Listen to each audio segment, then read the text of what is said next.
welcome to my Animal Companions recommendations video. If there's nothing I like better than it's a good animal companion, I feel it really brings the story together. So, without further ado, let's go through my pile of recommendations for you with an animal companion. And hopefully you can find a new favourite amongst these. First off, we have Eddie Albert and the Amazing Animal Gang by the late Paul O'Grady. This is sadly only a duet, and this edition is signed by the author, as you can see, with beautiful end papers and signed by there. This is about a young boy that can talk to animals. I mean, what more do you need to know about this book, right? Having said that, I will tell you a little bit more about this. One night, Eddie can't sleep and he looks out of his window and he's a cargo barge going past in the water with a canvas over it. The canvas comes loose and he can see a chained up orangutan and it mouths the word help. He has many animal companions, as you can imagine, and as you can see there, there's a crow, a dog, fish, a bird, and a hamster. This was really fun. I love seeing the different personalities coming through in all the animals, and it was a really good time. And I would highly recommend the audiobook if you're going to follow along with this. The audiobook is absolutely fantastic, and Paul O'Grady actually narrates the whole thing himself as well. So, really recommend it. And what's greater than talking to animals?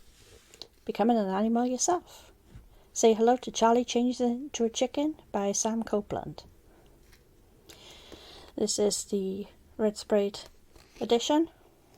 It's about a young boy who finds out that he can suddenly change into different animals.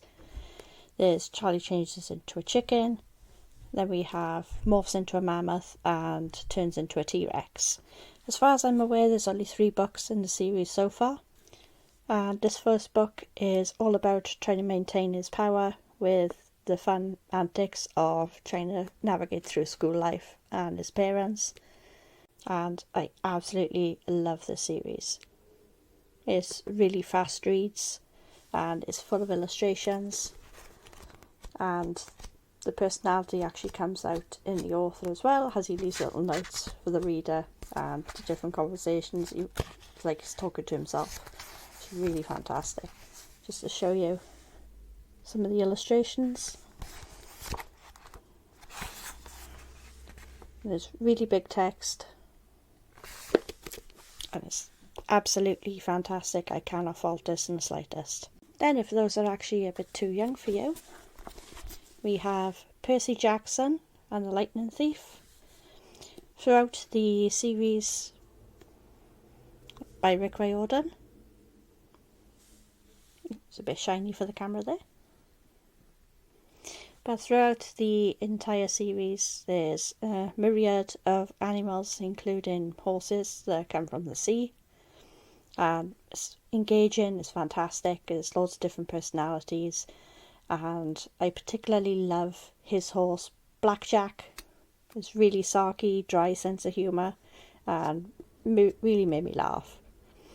The chapter headings of this book are absolutely fantastic. I'll just pull out the first one. I accidentally vaporised my pre-algebra teacher. I mean, if that doesn't get you wanted to read this, then nothing will. This is about a half boy, half god, and his father is Poseidon of the sea, and he goes to Camp Half-Blood with children like himself, and they go on different quests and different adventures, and it's really fun, it's really engaging, and there are different series following this that progress as they go older as well. So I really really love this series, and hopefully I can get to the second series in time for the new TV show that's coming out. But I highly recommend this.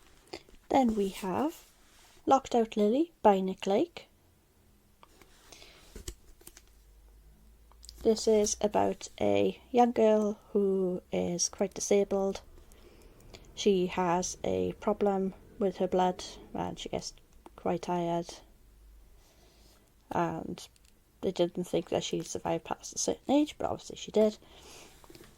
And her mother becomes pregnant and goes to give birth in the hospital, and her grandmother has to look after her. But of course Lily doesn't want that. She wants to go home because she's without her cuddly whale, so she goes back to fetch it. When she goes back to fetch it, she sees these other people with black eyes that look exactly like her parents, and this is all about enlisting the animals' help in order to get them out of the house.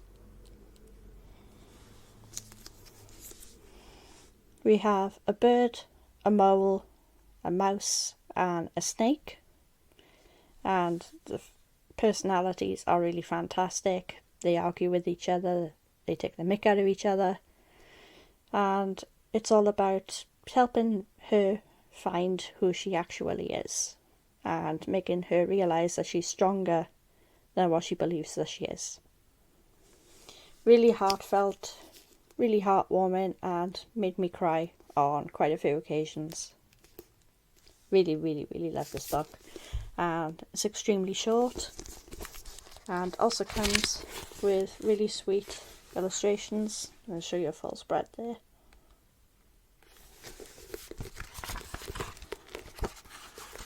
Really beautiful.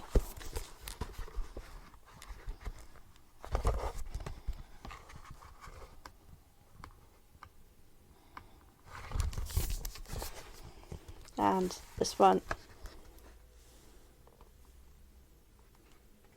absolutely stunning.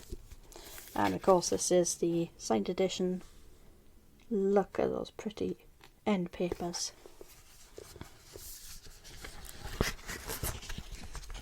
And an embossing of the key on the front, like that.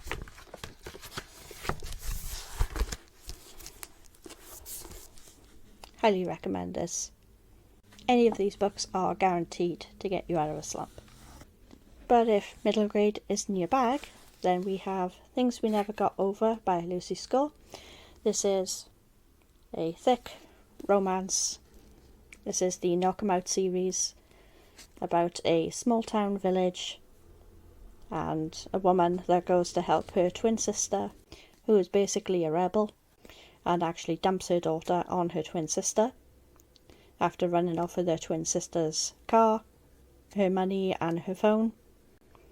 And this is all about her looking after her new niece, and it's fantastic. She meets a grumpy sunshine guy, and he has a dog, and the dog is absolutely adorable and will not leave the side of her new niece. So really highly recommend this. It's really good, wholesome vibes, has laughs, there's some thriller element to it as well. So really recommend this. There are currently 2 books out in the series, and I have the 3rd one on pre-order. I need this new book like yesterday. Then of course we have the Dragon Mountain series by Katie and Karen San, with the gorgeous Waterstones sprayed edges. As you know, I get most of my editions from Waterstones. Cannot fault them at all. This is a group of kids that go to this camp in order to learn or bone up on their Chinese. Doing a camp game one day, they get themselves lost in the forest and come across this tiger, and the tiger chases them into a mountain, but the mountain opens up, kind of like a portal realm. So they come in the middle of the mountain and come upon these dragons. And it's all about getting the dragons back home. They each have their own individual little superpowers, enhanced by these pearls that the dragons give them. And it's really fantastic. Love the personalities of the dragons. And further on it goes down the series, it goes a little bit dark, but still love it. It's really vivid, and the audiobooks are absolutely fantastic. Then we have East of the Sun, West of the Moon by Jackie Morris. This is a gorgeous little story. It is a retelling, but I personally think that Jackie Morris writes it better than the actual original. And she does her own watercolour illustrations as well, as I'll show you by here. Some birds, and they do full colour, full page illustrations as well. You just find one. They always disappear when you're trying to show each other.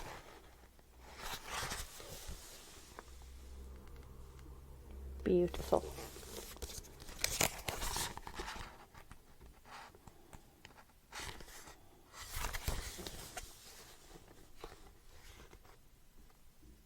Absolutely stunning. This is about a girl who comes across a bear and learns of the bear's secret and tries to help the bear out, and goes along this incredibly long journey, and it's absolutely fantastic. It's really emotional, and I was captivated by the illustrations in here, and not gonna lie, I am looking forward to the rest of Jackie Morris's works. Then we have There's a Dog in My Brain by Caroline Green.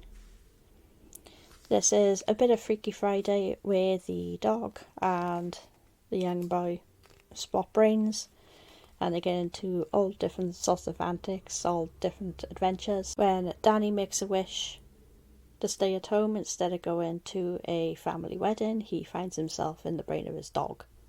Obviously it gets him into very big trouble, and it's all about trying to find a way back to his body, and it's absolutely hysterical. And of course, the illustrations in here with cute little paw prints across the page. How adorable.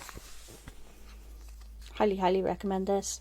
I haven't seen anyone on YouTube going on about this book, and as far as I'm aware, this is an indie book, so please go and give this author some love. Then we have The Night We Got Stuck in a Story by Ben Miller. I adore Ben Miller books. It's proper whimsical, proper fantastical, proper magic, and again, this is another portal fantasy. As a middle grade, it's not that big at all, and the illustrations on here are fantastic. And it's all about a girl and a boy trying to find a way to save a tree and to save a spider family that's extremely rare in the tree trunk. And if the tree trunk gets mowed down, obviously the spiders are going to become extinct, so they try and find a way to save them. And they find out that through this tree trunk is a magical world, and the young girl can actually get into the bodies of different animals, and there's a whole spider army and family as well, so utterly fantastic. And Ben Miller always gets into the depths of the animals' minds, and it's absolutely fantastic. And here's another one I feel is extremely underrated, and that is Wish You Was, The Tiny Guardian of Lost Letters by Alexandra Page. It's about a young girl who's sent to live with her uncle, and her uncle runs the local post office. And this is amongst war times as well. Her mother has gone to work for the WI, and one day her uncle sets out traps in order to catch a rat that's coming into the post office and is stealing letters. And it turns out this little animal can talk to the young girl, and he says, "I am not a rat, I is a wishy-was." And there's these little creatures like wishy-was that go sort out letters that are without a home.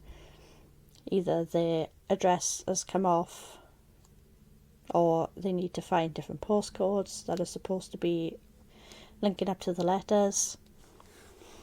However, they're undeliverable, and they go out and they deliver the letters and find them all homes.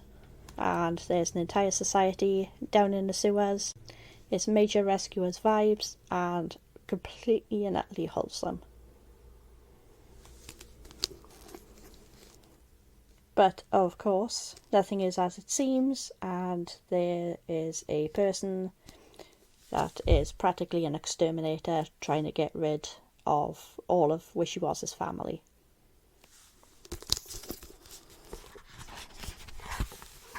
And the illustrations in here are utterly adorable.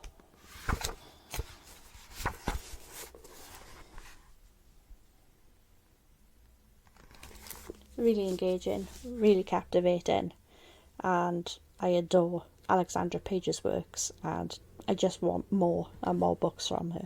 Then, nobody is surprised this is on my list, and this of course is Skandar the Unicorn Thief by A.F. Stedman. This is about a young boy that goes to the hatchery on this island in order to hatch his own unicorn, who becomes Scoundrel's Luck. This is of course the Waterstones edition, with red end papers and stunning embossing, and has a beautiful map of the island. And as soon as they do bond with their unicorns, they have unique magic systems in place. There is a war that's with someone that's trying to steal all of the unicorns on the island, and is utterly fantastic and gives you major Percy Jackson vibes. If you've read Percy Jackson and you've enjoyed it, this is the next step that you need. It's fantastic. I love all the characters. There's not one character I didn't like, and I am highly looking forward to the second one that I read this month. And of course, if you're looking for a quick graphic novel, I have two options for you. First we have The Girl from the Sea by Molly Knox Ostertag. This is about a young girl coming to terms with her sexuality and finds herself in the water, almost drowning, and is rescued by this girl from the sea. And it's all about her falling in love and trying to gain acceptance as a lesbian. It has the most adorable illustrations, and you also get these otters in the sea as well. So you have the animal companionship there. And with this you also get the mixed media. You get text messages between her and her friends.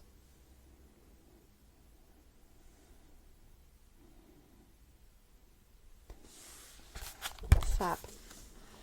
This is a really good, really wholesome read, and good for anyone looking for a nice sapphic graphic novel. And last but no means least, we have The Narwhal Unicorn of the Sea books by Ben Clanton. As you can see, the main character is a narwhal, and he has a little jellyfish as an animal companion. This is really cute, tiny little graphic novels with amazing illustrations, and really, really cute. And you also have the mixed media within this as well again. And last but no means least, we have The Narwhal Unicorn of the Sea books by Ben Clanton. As you can see, the main character is a narwhal, and he has a little jellyfish as an animal companion. This is really cute, tiny little graphic novels with amazing illustrations, and really cute. And you also have the mixed media within this as well, again, where they do their own little comic books inside the graphic novel, like this for instance.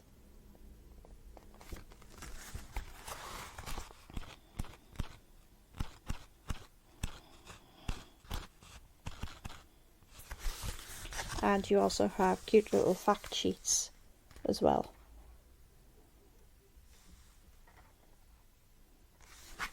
So cute. And the ultimate feel good when you're having a down day and you just want something really quick in order to read. Highly recommend this one. And there you have it. Those are some of my favourite animal companion recommendations. Of course there are a lot more. I will probably do another video like this in the future, but these are the ones that I could grab to hand at the moment, and I highly recommend all of these. They are absolutely fantastic reads and guaranteed to get you out of a slump.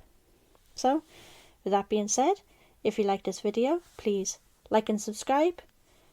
What was your favourite? Are you looking forward to any of these? If so, chat to me down below, and I'll see you in the next video. Bye.